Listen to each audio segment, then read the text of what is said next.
A little-known developer and property manager on the west side of Indianapolis is moving ahead with big plans for a massive redevelopment of the Lafayette Square corridor. Fabio de Cruz plans to spend upwards of $200 million to redevelop the 50-year-old shopping center, along with hundreds of acres surrounding the property, into a new mixed-use neighborhood that will include shopping, entertainment, housing, office space, and a variety of public amenities. De La Cruz said he sees the project in three parts, starting with the neighborhood.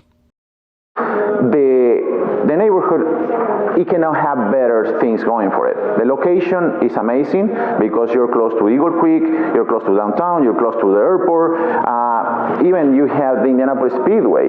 That's why location-wise, you have the I-65 close to universities, everything is going on for that. The only thing that it needs is a jump start. I can do that. The second thing, the parcel, having 120 acres in an exit of any interstate is unbelievable as project. You cannot have better location than that. Now, the mall itself, I pretend to have a landmark of the city there, and that's especially good also for not only for the location, now for all the bigger vision that will accomplish. The vision, he said, stems from a desire to bring something new and exciting to the neighborhood, which has borne negative connotations over the past few decades after the mall began to decline in the 90s with the closure of several major anchor stores.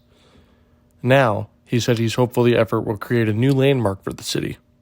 Indianapolis always needs landmarks. When I bring people from my country or from other parts of this country, always is like I can go to downtown, I can go to Guys, and there is a lot of new things that I can say, you won't find this where you're coming from. De La Cruz says he understands that some may be skeptical of the development he's proposing, but he's hopeful he'll win over their confidence when construction gets underway. There is too many times that you have people that say, I have this big vision and I will do this $2 billion thing, $1 billion thing. But there's not as many times that people can tell you, okay, but I already buy all the properties, pay cash. You already seen that they're fixing it. That's the first step. That is a big difference between those two. He also said he's been approached by various investors interested in the property, but to date, he's only taken on one financial backer, a Wall Street investor he declined to identify. In fact, he said, the first phase of the project already has the funding necessary to get underway. There is no more real to having the cash in the bank. That's why the money's in the bank, the properties are all paid cash.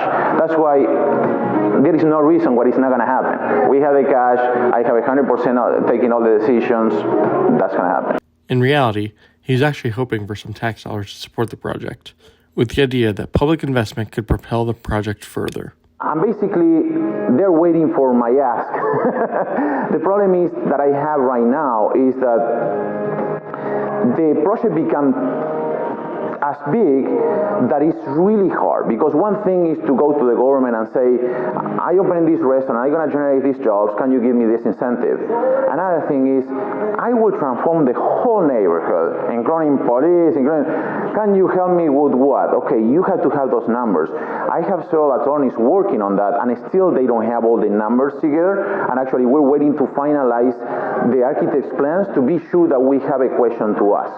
But it's not for the lack of leadership of the local government, of the state government. They're being great. There is just that we're not there to know what we can ask or how they can help us. I trust that they will do as much that they can, as much that they love the city and the state, to help us to accomplish our vision. But at the end, they will determine the size of this. For the Indianapolis Business Journal, I'm Mickey Shuey.